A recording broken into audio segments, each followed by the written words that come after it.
Hello everyone, welcome to the Gagi Education. Today we are going to learn a very new topic of class 11 that is complex numbers. हमने अभी तक बहुत सारे अपनी previous classes में काफ़ी सारे नंबर्स पढ़े. क्या क्या पढ़ा? Natural numbers, rational numbers, irrational numbers और सबसे बड़ा सेट जो इन सारे नंबर्स को कंटेन करता था वो हमने पढ़ा set of real numbers. But उससे भी बड़ा सेट ऑफ नंबर्स एग्जिस्ट करता है that is set of complex numbers. आज हम पढ़ने वाले हैं कि हमें अपने कॉम्प्लेक्स नंबर्स को एक्सटेंड करने की क्या ज़रूरत पड़ी. So let's start. हमने क्लास 10th में हमने क्वाड्रेटिक इक्वेशन पढ़ी. क्या जनरल फॉर्म होती है क्वाड्रेटिक इक्वेशन की? ax² + bx + c. फिर हमने इस क्वाड्रेटिक इक्वेशन के रूट निकालने सीखे कि हम इस क्वाड्रेटिक इक्वेशन के रूट कैसे निकाल सकते हैं. हमने काफ़ी सारे मेथड पढ़े पर हमने एक क्वाड्रेटिक फॉर्मूला भी पढ़ा था. क्या था? x = -b ± b² - 4ac/2a. और जहाँ पे हमारा b² - 4ac को कहा हमने, इसको बोला डिस्क्रिमिनेंट. इसको हमने d से डिनोट किया और हमने इस d की हेल्प से बताया था कि हमारी क्वाड्रेटिक इक्वेशन के कैसे रूट्स एग्जिस्ट करेंगे, उनका नेचर कैसा होगा. ठीक है, हमने पढ़ा था अगर d > 0 होगा तो मेरे दो रूट एग्जिस्ट करेंगे. बट अगर मेरा d क्या होगा? नेगेटिव होगा. d < 0 होगा तो मैंने कहा कि कोई भी रियल रूट एग्जिस्ट नहीं करेगा. जब हम कॉम्प्लेक्स नंबर में बात करते हैं, किसी क्वाड्रेटिक इक्वेशन के रूट्स के बारे में बात करते हैं, तो हम कहते हैं कि हमारे क्वाड्रेटिक इक्वेशन के दो रूट एग्जिस्ट करेंगे ही करेंगे कॉम्प्लेक्स नंबर्स में. But in case of real number हम कहते हैं कि हमारे ज़्यादा से ज़्यादा दो रूट एग्जिस्ट कर सकते हैं.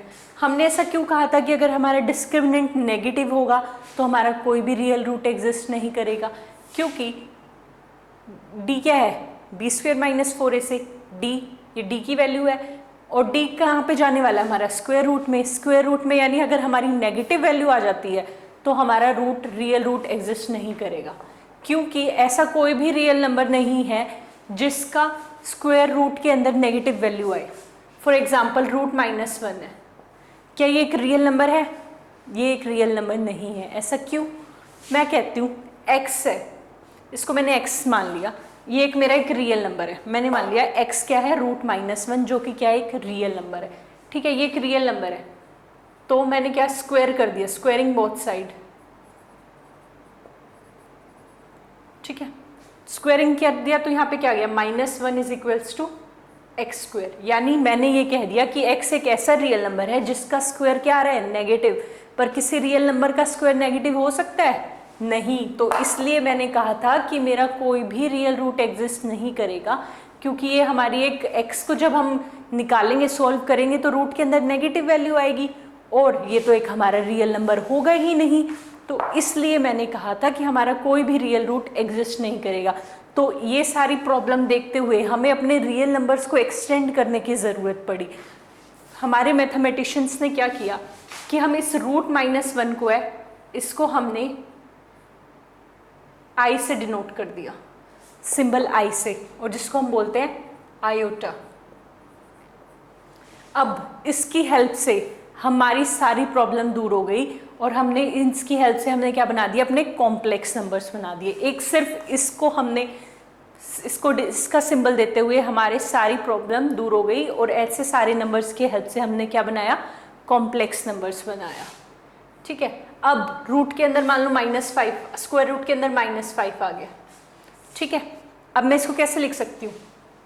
√-1 × 5. और √-1 को हमने क्या माना? क्या इमेजिन किया? i.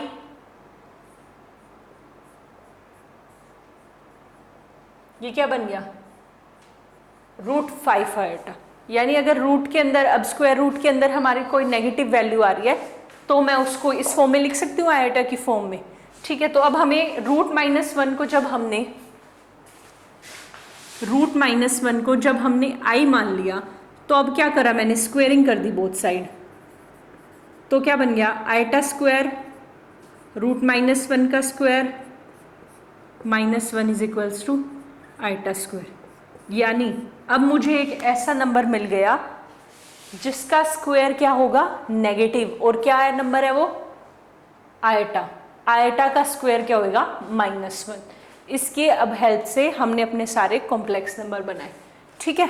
तो इसलिए हमें अपने सेट ऑफ रियल नंबर्स को एक्सटेंड करने की ज़रूरत पड़ी। अब कॉम्प्लेक्स नंबर क्या होते हैं, अब हमने इनके हेल्प से कॉम्प्लेक्स नंबर तो बना दिए, लेकिन हम जनरली एक कॉम्प्लेक्स नंबर को कैसे रिप्रेजेंट करते हैं, क्या डेफिनेशन होती है कॉम्प्लेक्स नंबर की? A complex number is a number of the form a plus iota b where a and b are real number। यानी कॉम्प्लेक्स नंबर क्या होता है हमारा, एक a प्लस आयटा, एक नंबर है जो a प्लस आयटा b की फॉर्म में हो, ठीक है।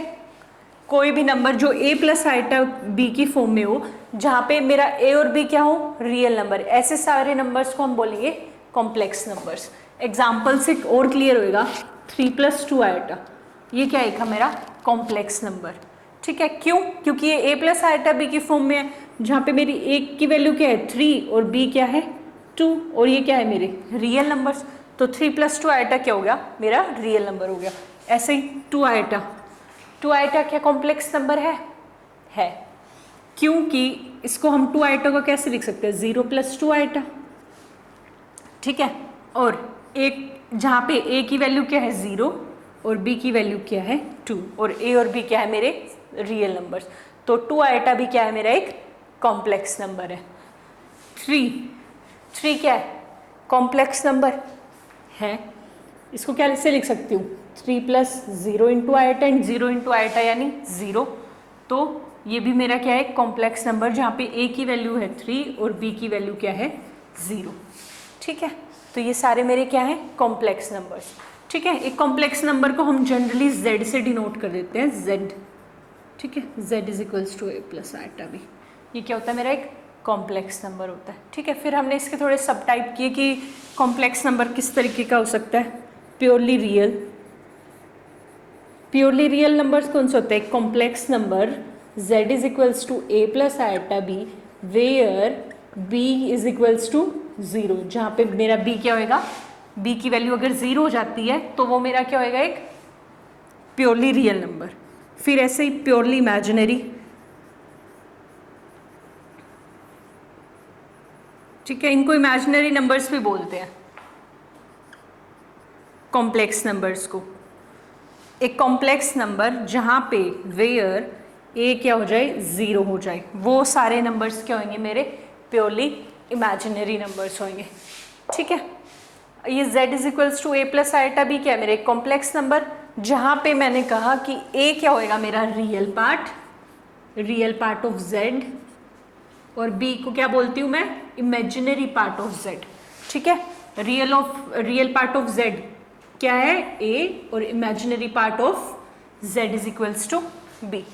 a रियल पार्ट है और b क्या है इमेजिनरी पार्ट, इनको हम रियल और इमेजिनरी पार्ट में तोड़ के लिख सकते हैं, ठीक है। आया समझ? ऐसे ही मान लो ये क्या था 3 + 2 आयटा, इसका रियल पार्ट क्या है 3 और इमेजिनरी पार्ट क्या है 2, ओके। अब हम बात करेंगे इक्वालिटी ऑफ कॉम्प्लेक्स नंबर्स की।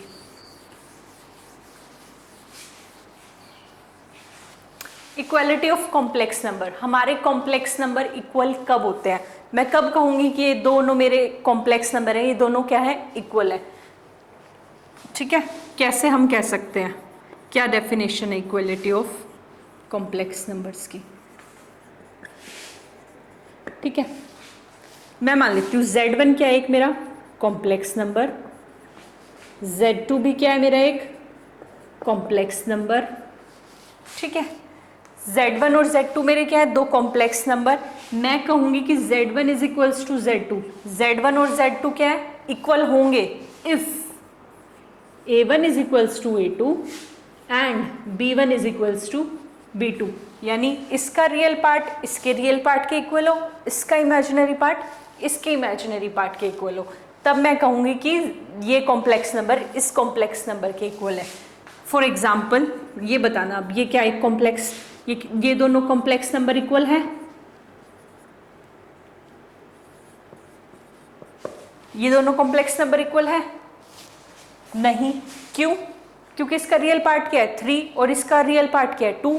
3 क्या 2 के बराबर है? नहीं। तो ये मेरे क्या है नॉट इक्वल। ठीक है, अब 5 माइनस 2 आएगा और 5 माइनस 3 आएगा, क्या ये दोनों इक्वल है? ये दोनों इक्वल भी नहीं है, क्योंकि इसका रियल पार्ट इसके रियल पार्ट के इक्वल तो है, लेकिन इसका इमेजिनरी पार्ट इसके इमेजिनरी पार्ट के इक्वल नहीं है। इसका इमेजिनरी पार्ट क्या है -2 और इसका क्या है -3, and -2 is not equal to -3, तो इसलिए ये दोनों कॉम्प्लेक्स नंबर भी इक्वल नहीं है। ठीक है, अब हम इसी डेफिनेशन की हेल्प से एक क्वेश्चन सॉल्व करते हैं। मुझे गिवन है 4x plus iota 3x minus Y is equals to 3 plus iota into -6।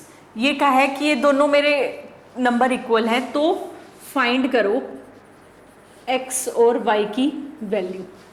ठीक है, ये कॉम्प्लेक्स नंबर है।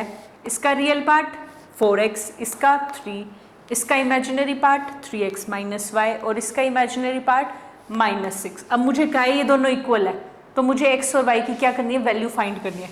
ठीक है, इक्वल है तो इसका रियल पार्ट इसके रियल पार्ट के इक्वल होना चाहिए, यानी 4x इसके इक्वल होना चाहिए 3 के। इसका इमेजिनरी पार्ट इसके इमेजिनरी पार्ट के इक्वल होना चाहिए, यानी 3x माइनस वाई किसके इक्वल होना चाहिए -6 के। ठीक है, तो यहाँ से x की वैल्यू आ गई 3/4 और इधर x की वैल्यू 3/4 पुट करती हूँ, तो y क्या बनेगा मेरा 9/4 + 6 इज इक्वल्स टू y। तो यहाँ से आ गया मेरा 9 + 24/4 is equals to y। This implies y is equals to 9 + 24 33/4। तो ये क्या आ गया मेरा x की वैल्यू 3/4 और y की वैल्यू 33/4। ठीक है, समझ आया? ठीक है, तो अब हमारी फर्दर क्लासेस में हम अलजेब्रा ऑफ कॉम्प्लेक्स नंबर पढ़ेंगे। Okay, thank you.